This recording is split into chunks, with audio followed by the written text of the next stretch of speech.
तो आज इस वीडियो में हम लोग पढ़ने वाले हैं रासायनिक बल गतिकी के शून्य कोटि की अभिक्रिया। शून्य कोटि की अभिक्रिया क्या होती है और शून्य कोटि की अभिक्रिया का व्यंजक क्या होता है और शून्य कोटि की अभिक्रिया की इकाई क्या होती है। तो आज इस वीडियो में हम लोग ये शून्य कोटि की अभिक्रिया के 3 टॉपिक को पूरा करने वाले हैं। इससे जो लास्ट वीडियो था, तो इस लास्ट वीडियो में हम लोग पढ़े हुए थे कि जो कोटि होती है, अभिक्रिया की कोटि होती है, वह क्या होती है और वो कितने प्रकार के होते हैं।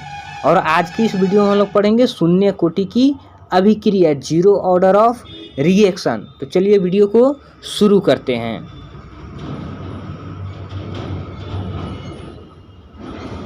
तो यहाँ पर देखिए, फर्स्ट में है शून्य कोटि की अभिक्रिया, जीरो ऑर्डर रिएक्शन। तो सबसे पहले हम लोग ये समझते हैं कि शून्य कोटि की अभिक्रिया होता क्या है। तो देखिए, शून्य कोटि की अभिक्रिया में अभिक्रिया वेग अभिक्रिया वेग में अभिक्रिया की सांद्रता के शून्य घातांक के समानुपाती होता है। अर्थात शून्य कोटि की अभिक्रिया में जो अभिक्रिया वेग होता है, यहाँ पे ध्यान देना है, शून्य कोटि की अभिक्रिया में अभिक्रिया वेग अभिक्रियक की सांद्रता के शून्य घात के समानुपाती होता है। अर्थात अभिक्रिया वेग जो अभिक्रियक होता है, अभिक्रियक अर्थात जो अभिक्रिया में भाग लेने वाला रहता है, उस अभिक्रियक की जो सांद्रता होती है उसके शून्य घात के समानुपाती होता है। अर्थात सांद्रण के शून्य घात के समानुपाती। इसका मतलब ये है कि शून्य कोटि की अभिक्रिया में सांद्रण के ऊपर कोई भी यानी सांद्रण से कोई प्रभाव नहीं पड़ता। अर्थात शून्य कोटि की अभिक्रिया सांद्रण के ऊपर निर्भर नहीं करता है, क्योंकि यह सांद्रण के शून्य घात के समानुपाती होता है।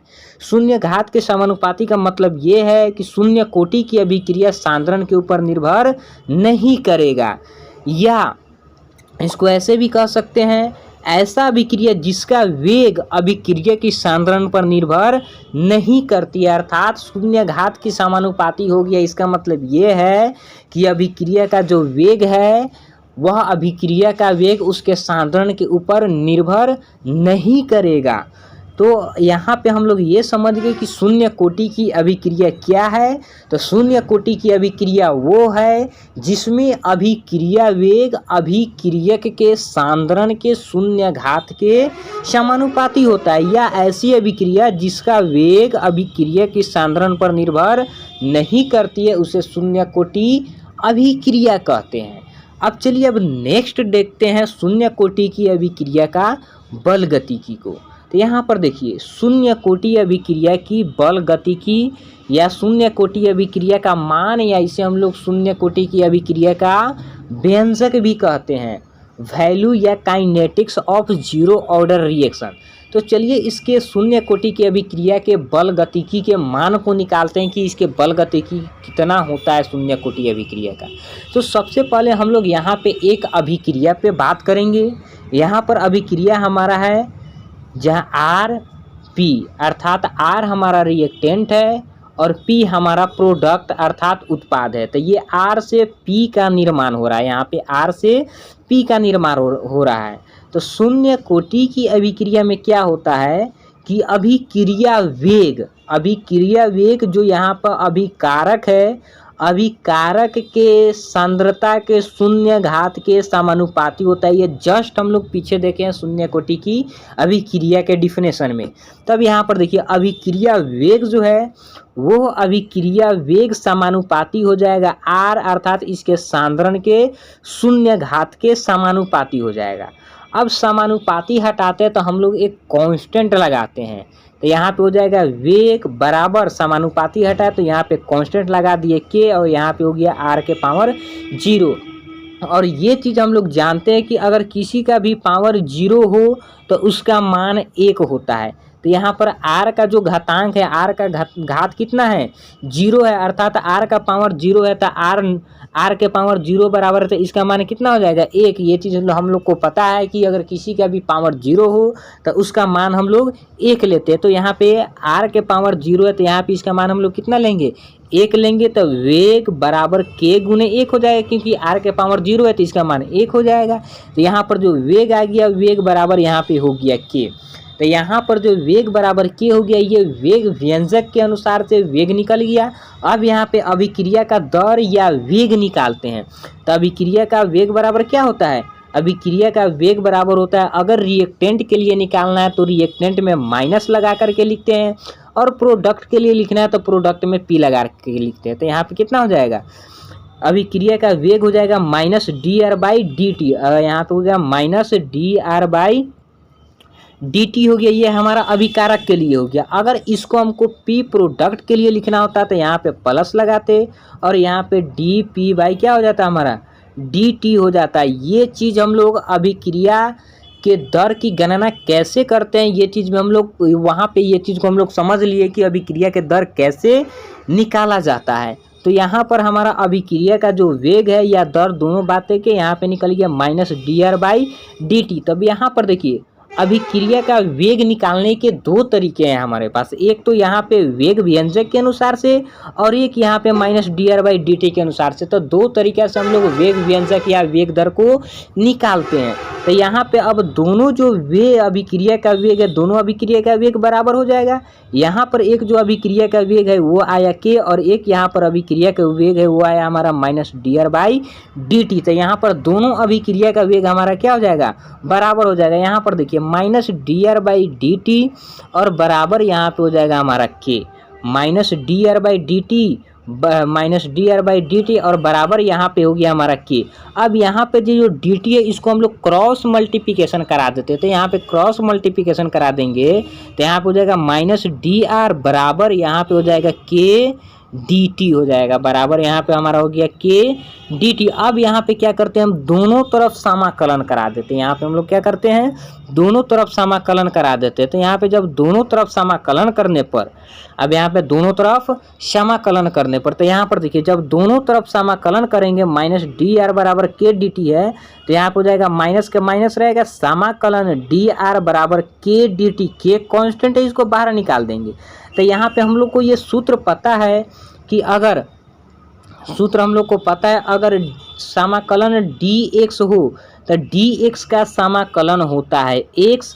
तो यहाँ पे समाकलन के लिए हमारे पास कितना है, समाकलन के लिए डी आर है तो डी आर का हो जाएगा आर, और एक यहाँ पे डी टी है तो डी टी समाकलन डी टी का कितना हो जाएगा टी हो जाएगा, समाकलन डी टी का टी हो जाएगा। क्योंकि सूत्र अगर डी एक्स हो समाकलन में तो डी एक्स का समाकलन एक्स होता है, इसके अनुसार से यहाँ पर डी टी का समाकलन डी आर का समाकलन आर हो जाएगा, और के कांस्टेंट है ये बाहर ही रहेगा, और डी टी का समाकलन टी हो जाएगा। और समाकलन तोड़ने के बाद हम लोग समाकलन स्थिरांक लगाते हैं। क्या लगाते हैं, समाकलन स्थिरांक। तो यहाँ पे सी लगा दिए, समाकलन स्थिरांक, सी को हम लोग क्या बोलते हैं, समाकलन स्थिरांक। इसको हम लोग समीकरण एक मान लेते हैं, इसको हम लोग समीकरण एक मान लिए। अब यहाँ पर प्रारंभिक अभिक्रिया के लिए यदि टी बराबर हम जीरो लेते हैं, टी बराबर कितना लेते हैं जीरो, तो आर बराबर आर नॉट होंगे प्रारंभिक अभिक्रिया, आर बराबर कितना होंगे आर नॉट होंगे प्रारंभिक अभिक्रिया। जैसे यहाँ पर समझ ले इस चीज़ को, यहाँ पे टी बराबर जीरो का मतलब ये है कि अभिक्रिया शुरू नहीं किया गया है।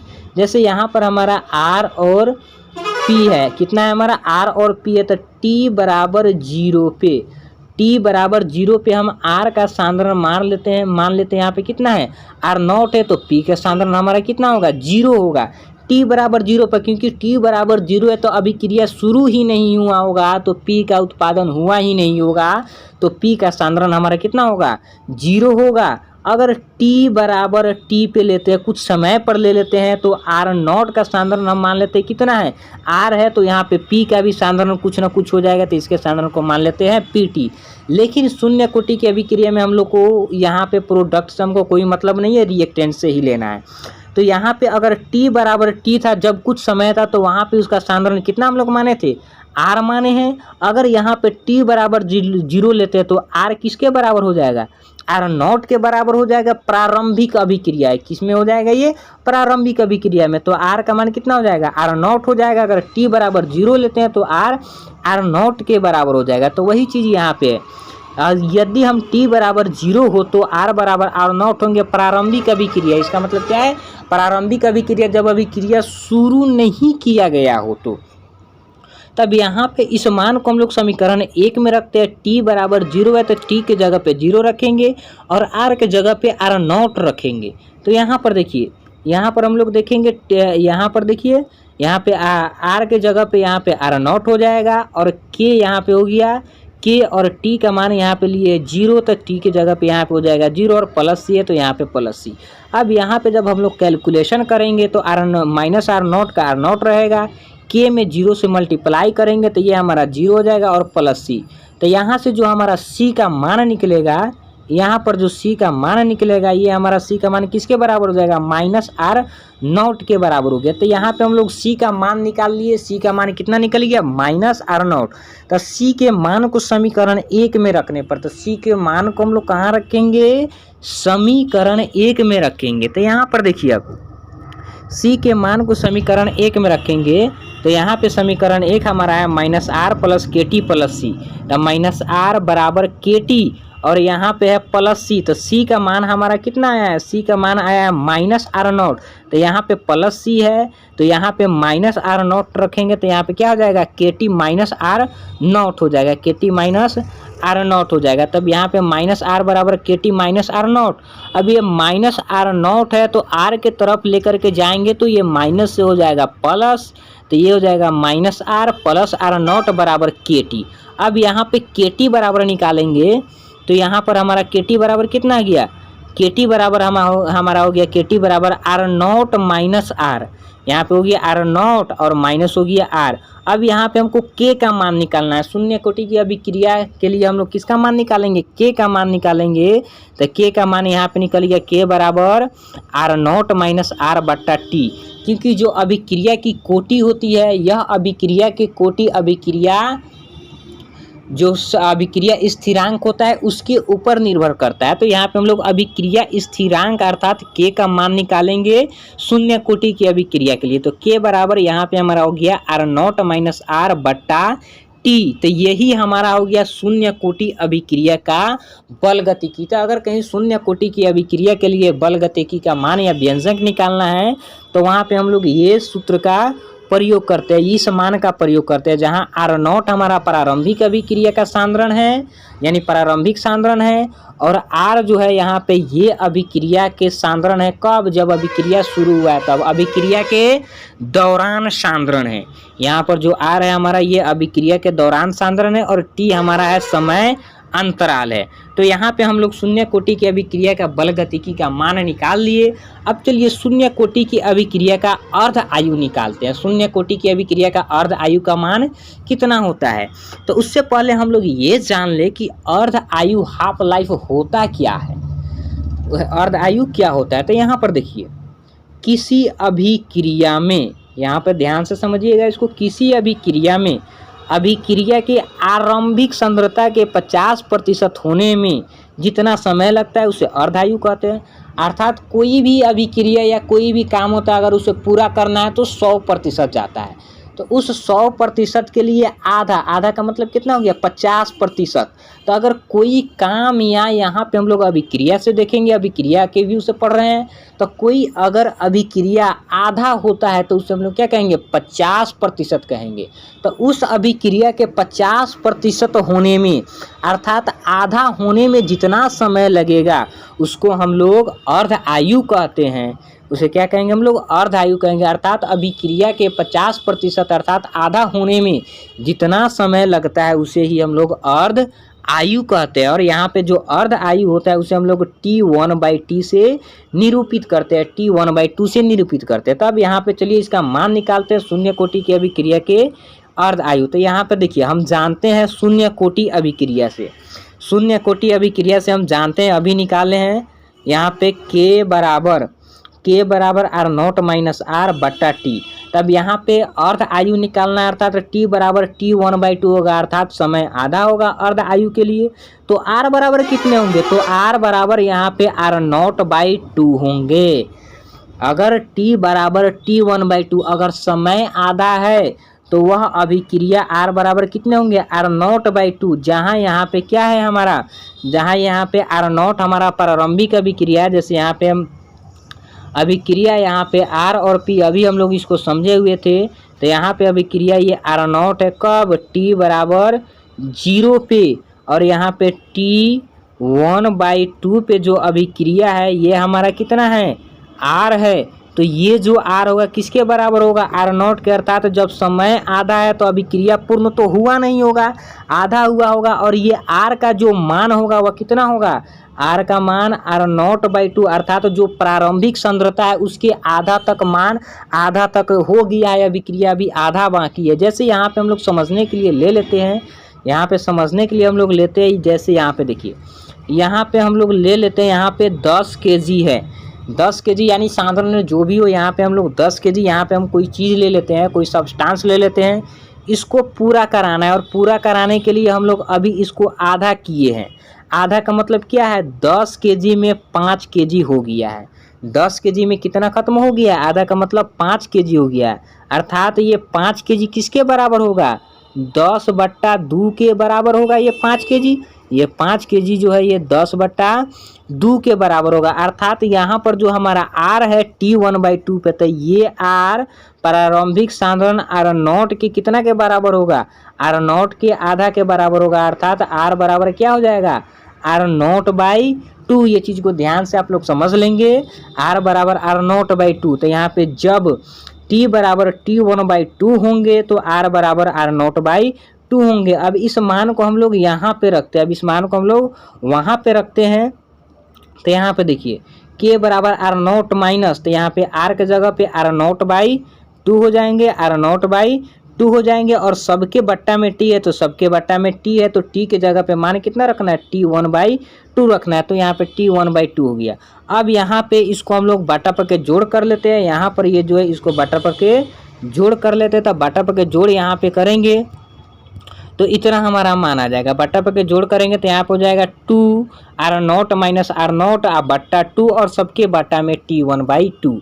तो यहाँ पे 2 R0 में से एक R0 कम हो जाएगा, तो यहाँ पे कितना बच जाएगा हमारा, K बराबर R0, और यहाँ पे T1/2 जो है इस 2 में जाकर के गुना हो जाएगा, तो बट्टा यहाँ पे हो जाएगा 2 T1/2, तो यहाँ पे हो गया 2 T1/2। तो यही शून्य कोटि की अभिक्रिया के अर्ध आयु का मान होता है। तो यही क्या है, शून्य कोटि अभिक्रिया का अर्ध आयु का मान होता है। तो यहाँ पे हमको क्या निकालना है, T1/2, अर्थात अर्ध आयु का मान निकालना है। तो T1/2 के मान निकालने के लिए यहाँ पे कितना हो जाएगा हमारा मान, यहाँ पे निकालेंगे तो ये मान हो गया हमारा T1/2 बराबर R0/2 के। तो यही चीज़ को हम लोग क्या बोलते हैं, इसी चीज़ को हम लोग शून्य कोटि की अभिक्रिया की अर्ध आयु का मान कहते हैं। अगर शून्य कोटि में अर्ध आयु की बात कही जा रही है, अभिक्रिया के आधा होने की बात कही जा रही है, तो वहाँ पे हम लोग इस इक्वेशन का, इस समीकरण का, इस मान का हम लोग वहाँ पर उपयोग करेंगे। तो अब चलिए अब आगे हम लोग देख लेते हैं। अब आगे हम लोग देख लेते हैं जो शून्य कोटि की अभिक्रिया होती है इसकी इकाई कितनी होती है। तो यहाँ पे शून्य कोटि अभिक्रिया की इकाई के लिए तो यहाँ पे हम लोग इसका व्यंजक इतना निकाले हैं, व्यंजक हम लोग यहाँ पे इसका इतना निकाले हैं, K बराबर R0 माइनस R बट्टा T।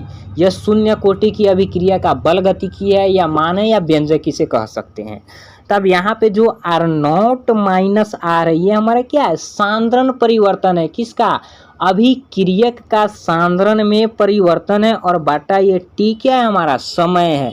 तो यहाँ पर जो होगा सांद्रण K बराबर हो जाएगा सांद्रण परिवर्तन बट्टा समय, सांद्रण परिवर्तन बट्टा समय हो जाएगा। तो सांद्रण परिवर्तन, तो सांद्रण का इकाई क्या होता है, सांद्रण का इकाई होता है मोल प्रति लीटर। तो यहाँ पे हो गया मोल प्रति लीटर, और बट्टा समय है, तो समय का क्या होता है, समय का होता है सेकेंड, तो बट्टा यहाँ पे हो जाएगा सेकेंड, मोल प्रति लीटर बट्टा सेकेंड हो गया। अब समय का सेकेंड भी हो सकता है, मिनट भी हो सकता है, और घंटा भी हो सकता है। तो यहाँ पे ये हमारा निकल गया। अब ये जो एस है, सेकेंड है, ये नीचे से ऊपर जाएगा तो इसका पावर -1 हो जाएगा, तो ये नीचे से ऊपर गया, यहाँ पे पावर -1 हो गया। तो यही निकल गया शून्य कोटि अभिक्रिया की इकाई, जो K के बराबर होता है। K अर्थात वेग स्थिरांक के बराबर होता है, और वेग स्थिरांक का जो इकाई है वह अभिक्रिया की कोटि के ऊपर निर्भर करता है। अभिक्रिया की कोटि जितनी होगी उसी के अनुसार से जो उसका वेग स्थिरांक का इकाई होता है उतना ही होता है।